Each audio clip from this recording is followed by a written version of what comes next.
नमस्कार सगळ्यांना. तर आज आपण बघणार आहोत धर्मनाथ बीज उत्सव सोहळ्याबद्दलची संपूर्ण माहिती आणि कथा देखील. तर चॅनलवर नवीन असाल तर चॅनलला लाईक आणि सबस्क्राईब नक्की करा आणि तुमच्या मित्रपरिवारासोबत शेअर नक्की करा. चला तर सुरुवात करूया. माघ द्वितीयेला, ज्याला धर्मबीज असे म्हणतात, त्या दिवशी गोरक्षनाथाने धर्मनाथास गुरुदीक्षा दिली. या समारंभास स्वतः गोरक्षनाथ प्रसाद वाटत होते. या प्रसंगी स्वर्गातील सर्व देव प्रसाद ग्रहण करण्यासाठी तेथे आले. सर्व प्रजाजनही प्रसाद घेऊन संतुष्ट झाले. त्यामुळे दरवर्षी असा प्रसाद मिळावा यासाठी असा महोत्सव प्रत्येक वर्षी व्हावा अशी इच्छा सर्वांनी व्यक्त केली. तेव्हा गोरक्षनाथांनी धर्मनाथाच्या मुलाला प्रत्येक वर्षी असा उत्सव करण्याची सूचना केली. तेव्हापासून ती द्वितीया धर्मनाथ बीज म्हणून विख्यात झाली. दरवर्षी हा उत्सव नित्याने होऊ लागला. दरवर्षी माघ शुद्ध द्वितीयेला उत्सव करून लोकांना भोजन देणाऱ्याच्या घरी दारिद्र्य, दुःख, रोग, संकटे, भवभय, दोष, पीडा यांचा समूळ नाश होईल. तेथे लक्ष्मी वास करेल, मनोकामना पूर्ण होतील, संसारात सुख समाधान प्राप्त होईल. आपल्या शक्तीनुसार हा उत्सव साजरा करावा असे गोरक्षनाथांनी आपल्या किमयागिरी या ग्रंथात प्रतिज्ञापूर्वक सांगितले आहे. चला आता जाणून घेऊया धर्मनाथ बीज कथेबद्दल माहिती.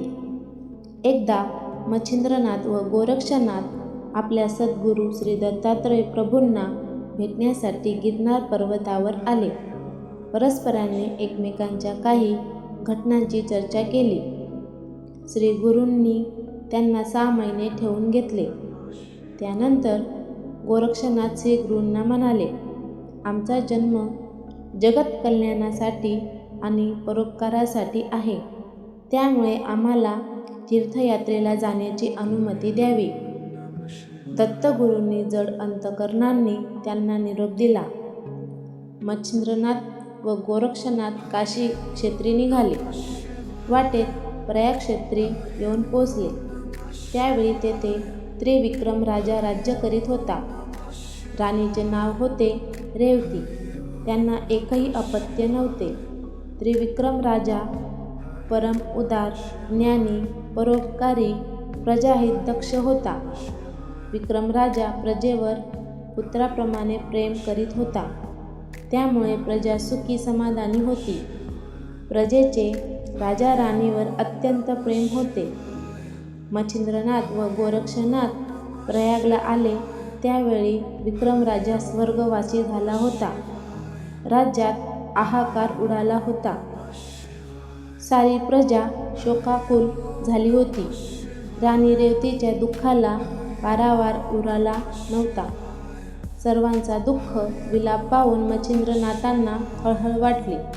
त्यांच्या मनात राजाला जिवंत करावे म्हणजे सर्व प्रजा आनंदित होईल असे आले. मग त्यांनी अंतर्ज्ञानाने राजाची आयुमर्यादा पाहिली. पण राजाचे संपूर्ण आयुष्य भोगून संपले होते. त्याचा आत्मा सप्तलोक ओलांडून ब्रह्मस्वरूपात विलीन झाला होता. पुन्हा भूलोकात जन्म घेणे शक्य नव्हते. मच्छिंद्रनाथ व गोरक्षनाथ गावाबाहेरच्या शिवालयात येऊन थांबले. त्यासमोरच स्मशानभूमी होती. तेथे राजा त्रिविक्रमाचा मृतदेह अंत्यसंस्कारासाठी आला. त्यावेळी प्रजेचा शोक पाहून गोरक्षनाथाचे हृदय भरून आले व त्यांनी आपल्या गुरूंना विनंती केली की आपण राजाला जिवंत करून प्रजेला आनंदी करावे. तुम्ही जिवंत करणार नसाल तर मी जिवंत करतो असा हट्ट धरला. त्यावेळी मच्छिंद्रनाथांनी त्याला समजावले, राजा पुण्यकर्माने ब्रह्मस्वरूपात विलीन झाला आहे. त्याला पुन्हा जिवंत करणे अशक्य आहे. तेव्हा गुरूंचा उपदेश गोरक्षनाथाला उमजला आणि तो शांत बसला. मच्छिंद्रनाथांनी ओळखले की गोरक्षनाथ गुरूंची अवहेलना केल्यामुळे स्वतः प्रायश्चित्त घेईल म्हणून त्याला जवळ बोलावले आणि सांगितले की तू लोककल्याणासाठी स्वतःचा प्राण त्याग करायला तयार झालास तरी यावर एक पर्याय मी तुला सांगतो. राजाच्या देहामध्ये मी प्रवेश करतो. त्या देहात राहूनच मी राजाच्या नावाने राज्याचा सर्व कारभार पाहीन. 12 वर्षांनंतर मी माझ्या देहात पुन्हा प्रवेश करेन, परंतु तोपर्यंत तू माझे शरीर नीट काळजीपूर्वक सांभाळून ठेव. हे ऐकून गोरक्षनाथ विस्मयाचकित झाला. त्याने मच्छिंद्रनाथांना समाधानाने संमती दिली. मग मच्छिंद्रनाथांनी आपल्या योग सामर्थ्याने आपला देह निश्चल करून म्हणजेच त्यागून राजाच्या मृतदेहात प्रवेश केला. तेव्हा राजा त्वरित उठून बसला. राजा जिवंत झालेला पाहून शोकाकुळ झालेला जनसमुदाय आनंदाने त्रिविक्रमाचा जय जयकार करू लागला. सर्वांनी देवाचे आभार मानले व स्मशानभूमीवरील अग्निदेवतेला शांत करण्यासाठी राजाची सुवर्णाची प्रतिमा तयार करून त्यावर विधिपूर्वक प्रेतसंस्कार करून अग्नीच्या स्वाधीन केले व राजाला आनंदाच्या जल्लोषात वाजत गाजत नगरामध्ये नेले. इकडे शिवमंदिरात गोरक्षनाथांपुढे यक्ष प्रश्न उपस्थित झाला की मच्छिंद्रनाथांच्या देहाचे संरक्षण 12 वर्षे कसे करायचे. तेवढ्यात तेथे एक स्त्री आली. तिला विश्वासात घेऊन सर्व सत्य घटना सांगितली. तो तिला म्हणाला, माझ्या गुरूंनी माझ्यावर मोठी जबाबदारी सोपविली आहे, तेव्हा यासंबंधी कोठेही वाच्यता करू नकोस. श्री गुरूंचे शरीर 12 वर्षे सुरक्षित राहील अशी एखादी गुप्त जागा दाखव. गोरक्षनाथांच्या गुरुनिष्ठेने आणि शुद्ध भावनेने तिने त्याला एक गुप्त भुयार दाखवले. ते पूर्णपणे सुरक्षित असल्याची खात्री करून गोरक्षनाथाने मच्छिंद्रनाथांना देह तेथे ठेवला व बाहेरून कोणालाही शंका येणार नाही ही काळजी घेऊन भुयाराचे दार बंद केले. त्यानंतर ती स्त्री साधू महाराज हा देह 12 वर्षे चांगल्या स्थितीत कसा राहू शकेल. तेव्हा गोरक्षनाथ म्हणाले, माझे गुरु महातपस्वी असून अमर आहेत. ते प्रलयकाळाच्या अंतापर्यंत आहेत. त्या स्थितीत तेजस्वी राहू शकतात, परंतु तू हे गुपितच ठेव, नाहीतर अनर्थ घडेल. स्त्री तसे वचन देऊन निघून गेली. इकडे त्रिविक्रमय राजाच्या देहात प्रवेश केलेल्या मच्छिंद्रनाथाने अंतर्ज्ञानाने सर्व गोष्टींची माहिती करून घेऊन यथायोग्य रीतीने राज्यकारभार चालविला. रेवती राणीबरोबर राजाप्रमाणेच त्याचे बोलणे वागणे ठेवले. त्यामुळे राणीला संशय आला नाही. स्मशानाजवळ असलेल्या शिवालयात जाऊन दररोज रात्री सांब सदाशिवाचे दर्शन घेण्याचा नित्यनियम मच्छिंद्रनाथांनीही चालू ठेवला. त्यांनी आपल्या निश्चल शरीराची गुप्त जागा नीट पाहून घेतली. गोरक्षनाथांनी त्यांना सर्व हकीकत बरोबर भाषेत सांगितली. त्यामुळे इतर कोणालाही त्याचा उलगडा कळला नाही. अशा प्रकारे त्यानंतर राजा दररोज मंदिरात जाऊन स्वतःच्या देहाविषयी खात्री करून घेऊ लागला. गोरक्ष 3 महिने तेथे राहिला. ही जबाबदारी व्यवस्थित पार पडत आहे हे जाणून गोरक्षनाथ म्हणाला, आपण आपली योग साधना करून हित साधावे. मला आता तीर्थयात्रा करण्यास परवानगी द्यावी. मग गुरूंच्या आज्ञेवरून तीर्थयात्रेस गेले. पुढे 6 महिन्याचा कालावधी लोटला आणि राणी रेवती गर्भवती राहिली. यथावकाश तिला पुत्ररत्न झाले. त्याचे बाळशे थाटात केले आणि त्याचे नाव धर्मनाथ असे ठेवले. धर्मनाथ 5 वर्षाचा झाला. राजा राणीने एके दिवशी भगवान शंकराची षोडशोपचारे पूजा केली. पूजा केल्यावर राजा व धर्मनाथ बाहेर पडले. तेव्हा राणी शिवाची प्रार्थना करू लागली, हे गिरिजापते, तुझ्या कृपेने मी तृप्त, समाधानी, आनंदी आहे. परंतु मला एकच मागणी आहे. मी सौभाग्यवती असतानाच मरण येऊ दे. राणीचे शब्द ऐकून तेथील स्त्री एकदम हसली. राणीला तिचे हसणे खटकले. राणीने तिला हसण्याचे कारण विचारले. ती स्त्री गप्प बसली. राणीने तिला वारंवार विचारून बेजार केले. नाईलाजाने ती म्हणाली की मी गरीब आहे. संतापाच्या भरात तुम्ही मला मृत्यूदंड द्याल. त्यावर राणीने तिला अभयवचन दिले. मग पुजारिणीने राणीला एकांतात सर्व सत्य घटना सांगितली. राजा विक्रम केव्हाच मरण पावले असून त्यांच्या मृतदेहात मच्छिंद्रनाथांनी आपल्या सिद्धीने प्रवेश केला. तुम्ही विधवा असतानाही सवाष्ण हवे मागितले म्हणून मला हसू आले. यापुढे 12 वर्षे मच्छिंद्रनाथ राजांच्या शरीरात राहणार. त्यानंतर ते राजाच्या देहाचा त्याग करून स्वतःच्या देहात संचार करतील. तेव्हा तुमच्या वाट्याला वैधव्य येणार ही वस्तुस्थिती आहे. नंतर तिने मच्छिंद्रनाथांचे मृत शरीर दाखवले. ते पाहून राणी खूप उदास झाली. राजवाड्यात आल्यावर तिने त्यावर विचार केला. या निमित्ताने आपल्याला मातृत्व व राज्याला वारस मिळाला. 7 वर्षांनी आपल्याला वैधव्य प्राप्त होणार. धर्मनाथला कसे मोठे करणार? राज्याची जबाबदारी कोण सांभाळणार? यावर तिने उपाय निवडला. मच्छिंद्रनाथाचे मृत शरीर नाहीसे करून टाकले तर सर्व प्रश्न सुटतील.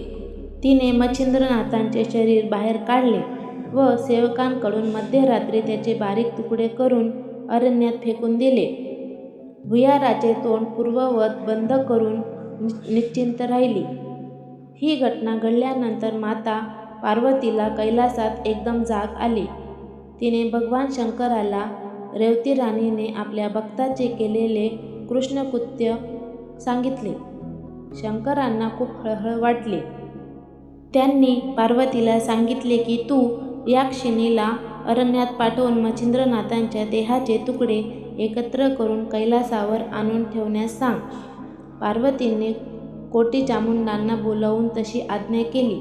त्याप्रमाणे चामुंडा व याक्षिणीने मच्छिंद्रनाथांच्या देहाचे भग्नावशेष वीरभद्राकडे सुपूर्द केले आणि सांगितले की हा भग्नदेह आपल्या शत्रू मच्छिंद्रनाथाचा आहे. त्याने आम्हाला नग्न करून फजिती केली होती. अष्टभैरवांना सळो की पळो केले होते. तेव्हा त्यांचा देह नेण्यासाठी गोरक्षनाथ येणार आहे. सर्व भैरवांना व वीरभद्राला खूप आनंद झाला. त्यांनी सुरक्षित ठिकाणी तो देह ठेवला. त्याच्या भोवती 84 कोटी 72 लक्ष शिवगण, कोट्यावधी यक्षिणी, चामुंडा, शंखिनी, डाकिनी सशस्त्र ठेवल्या. त्रिविक्रम राजाच्या देहातील मच्छिंद्रनाथ दररोज शिवालयात जाऊन भुयाराकडे जात असे व आपला देह सुरक्षित ठिकाणी आहे याची खात्री करून घेत असे. पण आपण दिव्य दृष्टीने एकदा पाहावे असा विचारही त्यांच्या मनात आला नाही. अशा प्रकारे राजवैभव सुखसमाधानाने भोगीत असता 12 वर्षाची मुदतही संपत आली होती. तिकडे 12 वर्षे पूर्ण झाली हे जाणून गोरक्षनाथ व त्यांचा शिष्य चौरंगीनाथ प्रयागक्षेत्री गुरुभेटीसाठी शिवमंदिरात आले. त्या स्त्रीला बोलावून मच्छिंद्रनाथाच्या देहाबद्दल विचारले. तेव्हा तिने रेवती राणीने धमकी देऊन आपल्याकडून सर्व गुपित जाणून घेतले व पुढील सर्व वृत्तांत सांगितला. गोरक्षनाथांना खूप वाईट वाटले. तेव्हा ती स्त्री म्हणाली, मच्छिंद्रनाथांच्या देहाचे काय केले ते रेवती राणीला विचारून येते. असे सांगून ती राणीकडे गेली. तेव्हा रेवतीने सांगितले की त्याच दिवशी त्या देहाचे बारीक तुकडे करून अरण्यात टाकले. ते कीटकांनी खाल्ले सुद्धा असतील. हे ऐकून स्त्रीला धक्काच बसला. तिने गोरक्षनाथाला घडलेली हकीकत सांगितली. त्याला संताप आला, परंतु आपली ती गुरुपत्नी आहे व तिला पुत्र झाला आहे म्हणून शांत राहिला. मच्छिंद्रनाथ चिरंजीव असल्यामुळे त्यांच्या देहाचा नाश कधीच होणार नाही. कुठे ना कुठे ते सुरक्षित असतील. त्यांचा शोध घेतला पाहिजे.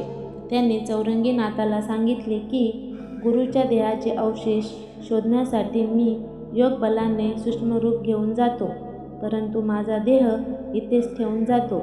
मी परत येईपर्यंत तू याचे रक्षण कर, नाहीतर राणी रेवती माझ्याही देहाचा नाश करील.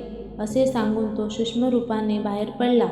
त्याने 10 दिशा, सप्तद्वीप, सप्तपाताळे, गुप्त गुफा व सर्व ब्रह्मांड, वैकुंठ भुवन शोधले. शेवटी कैलासावर गेला.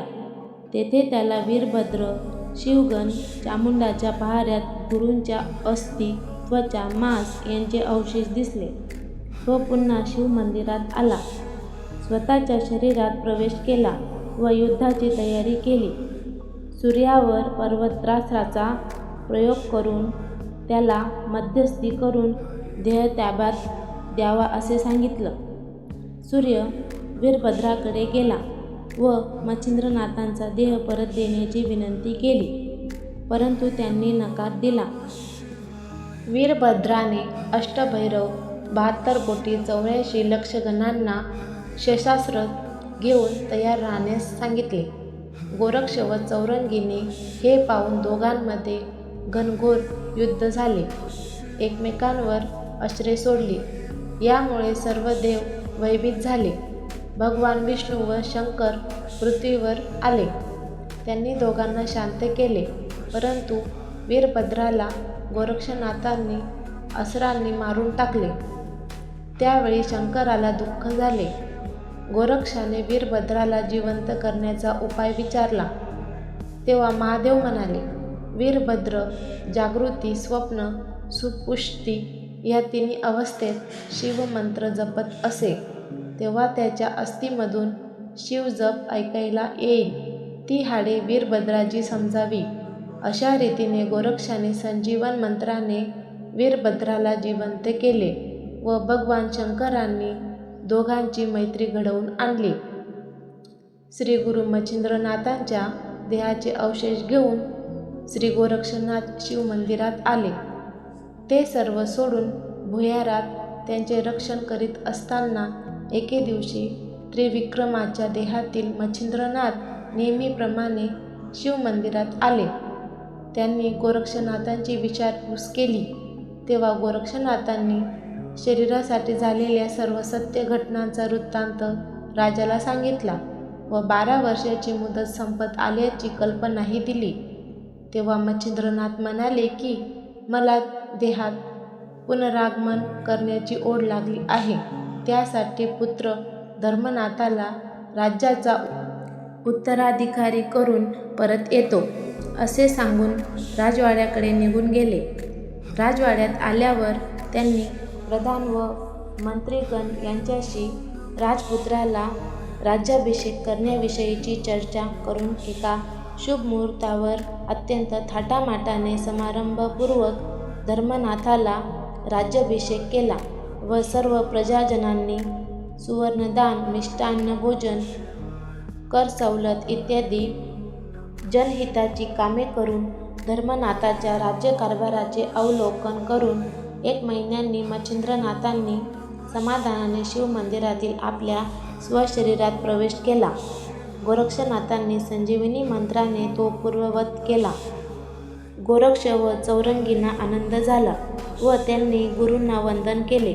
दुसऱ्या दिवशी नेहमीपेक्षा दिवस जास्त वर आला तरी महाराज का उठले नाहीत म्हणून रेवती राणी शयनगृहात गेली. तिने राजाला उठविण्याचा प्रयत्न केला. तेव्हा तिच्या लक्षात आले की राजाच्या देहातील प्राण निघून गेला आहे. तिने दुःखाने हंबरडा फोडला. राणीचा आवाज ऐकून धर्मनाथ, प्रधान, मंत्रीगण धावत आले. राजाच्या मृत्यूची बातमी गावात पसरली.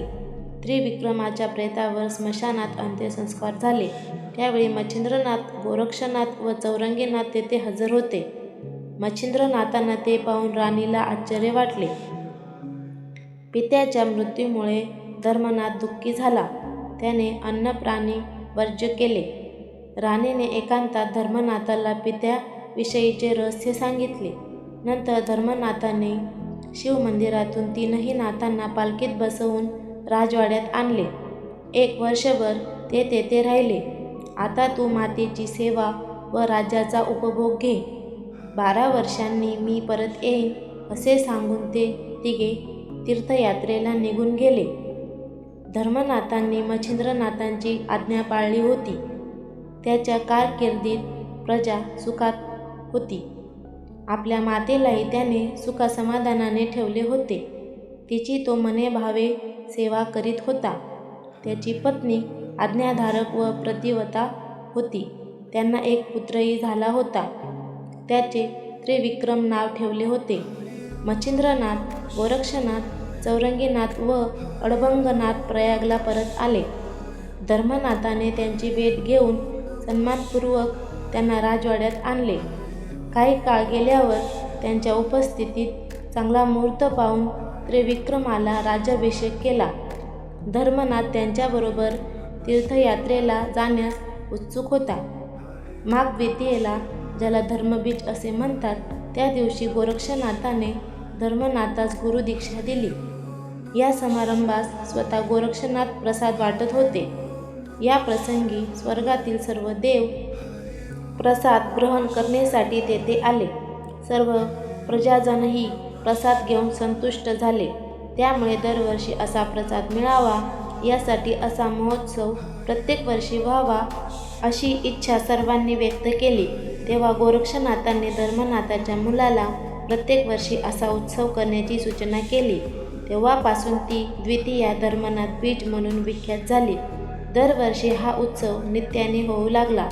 दरवर्षी माघ शुद्ध द्वितीयेला उत्सव करून लोकांना भोजन देणाऱ्याच्या घरी दारिद्र्य, दुःख, रोग, संकटे, भवभय, दोष, पीडा यांचा समूळ नाश होईल. तेथे लक्ष्मी वास करील, मनोकामना पूर्ण होतील, संसारात सुख समाधान प्राप्त होईल. आपल्या शक्तीनुसार हा उत्सव साजरा करावा असे गोरक्षनाथांनी आपल्या किमयागिरी या ग्रंथात प्रतिज्ञापूर्वक सांगितले आहे. प्रयाग येथील कार्य झाल्यावर ते चारही योगीश्रेष्ठ धर्मनाथाला घेऊन तीर्थयात्रेस निघाले. त्यांनी त्याला सर्व योगविद्या शिकविल्या.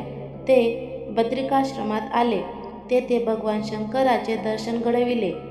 त्यांच्या हाती धर्मनाथाला सोपवून तपश्चर्येला बसविले. 12 वर्षांनी पुन्हा येतो असे सांगून गेले. 12 वर्षानंतर तीर्थयात्रेहून आल्यानंतर मोठे उद्यापन केले. या सोहळ्यात सर्व देवदेवतांना निमंत्रित केले. त्या सर्वांनी धर्मनाथाला अनेक उत्तम आशीर्वाद आणि वरदान दिले. सर्वजण संतुष्ट होऊन आपापल्या स्वस्थानी गेले. त्यानंतर मच्छिंद्रासहित सर्वजण तीर्थयात्रेस निघून गेले. तर नमस्कार मंडळी, आज आपण जाणून घेतली धर्मनाथ बीजेची कथा आणि धर्मनाथ बीजेचे महत्त्व. माहिती आवडली असल्यास चॅनलला लाईक, शेअर, सबस्क्राईब नक्की करा आणि आपल्या प्रियजनांना ही माहिती नक्की शेअर करा. धन्यवाद.